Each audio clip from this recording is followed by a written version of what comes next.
Une super belle question. Mon mari est musulman, mais il n'est pas pratiquant. Il dit qu'il croit que Jésus est bien mort à la croix et ressuscité et fils de Dieu. Ensuite, tu demandes est-ce qu'il est sauvé? Alors, c'est pas suffisant de croire ces choses parce que tu as aussi beaucoup de chrétiens soi-disant qui croient en ces choses-là, mais ils ne vont pas forcément au paradis. Pas parce que c'est moi qui l'ai décidé, mais parce que beaucoup de soi-disant chrétiens ne comprennent pas l'évangile. Ils ne savent pas qu'on est sauvé uniquement par la grâce. Ils croient aussi, qu'il faille faire des œuvres pour entrer au ciel. Donc ce qu'il faut faire quand quelqu'un te dit ça, te donne cette confession de foi, c'est lui demander qu'est-ce qu'il faut faire pour aller au paradis.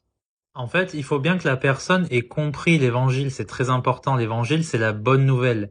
Et si tu dois faire des œuvres pour entrer au paradis, ce n'est pas une bonne nouvelle puisqu'il n'y a point de juste, pas même un seul.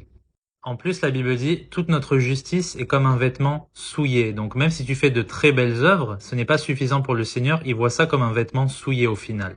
La Bible dit à celui qui ne fait point d'œuvre, mais qui croit en celui qui justifie l'impie, sa foi est imputée à justice.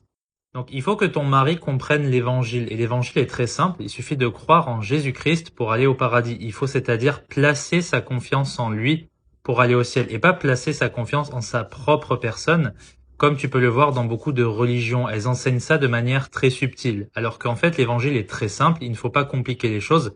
Tu crois au Seigneur Jésus-Christ, tu crois qu'il est évidemment le Fils de Dieu ressuscité d'entre les morts et qu'il faut simplement croire en lui pour aller au ciel et tu auras dès aujourd'hui la vie éternelle. Que Dieu te bénisse.